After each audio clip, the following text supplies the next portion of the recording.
एक बार चतुर्मास में कुछ संत आए, वहां कथा सत्संग करने के लिए। मेरी मैया उनकी सेवा करती थी और मैं भी मैया के साथ सेवा करता था। जो भी संतों का जूठन बचता था उसी का भोग प्रसादी लगाता था।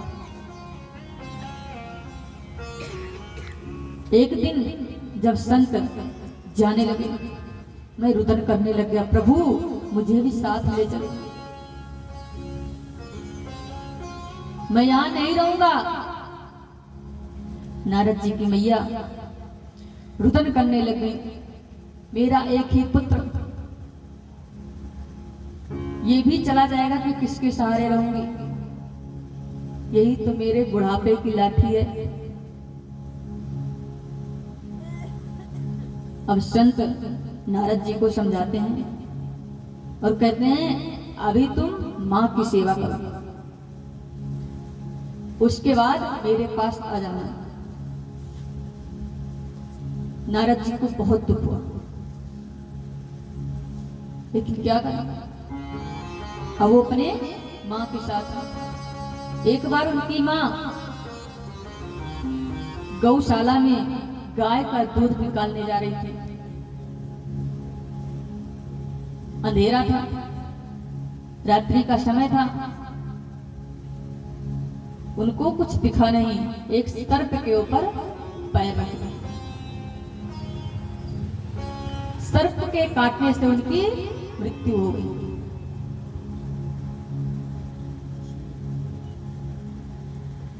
जब उनकी मृत्यु हो गई,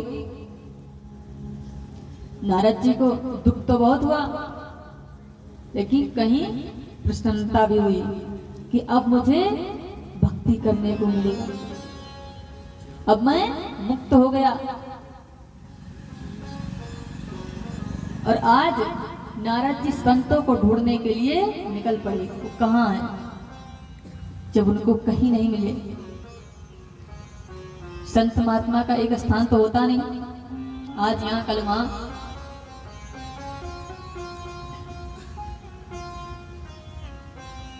तो नारद जी एक वन में तपस्या करने लगे। वो तपस्या कर रहे हैं, तपस्या करते करते एक बार उनके ध्यान में ही भगवान नारायण का चतुर्भुज रूप में दर्शन हो गया। बोलिए भक्तवत्सल भगवान की। चतुर्भुज रूप का दर्शन हो गया और दर्शन करते ही जैसे ही नारद जी अपने ध्यान को और केंद्रित किया कि ठाकुर जी अंतर ध्यान हो गए। अब नारद जी ढूंढने लग गए, फिर से ध्यान लगा रहे हैं, बार बार ध्यान लगा रहे हैं, लेकिन ठाकुर जी का दर्शन नहीं हो रहा। नारद जी को बहुत कष्ट हुआ, रुदन कर रहे हैं, प्रभु मेरा अपराध क्या है। तो आकाशवाणी होती है कि अभी तुम्हारी तपस्या संपन्न नहीं हुई है, और तप करो, तप करते करते इस शरीर को नष्ट करो, उसके बाद मेरी प्राप्ति होगी।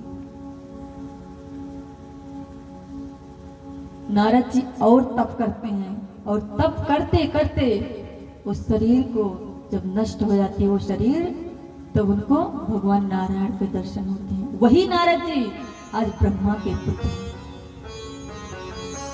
तो तप में इतना बल है। श्री वेद व्यास जी को सुना रहे हैं।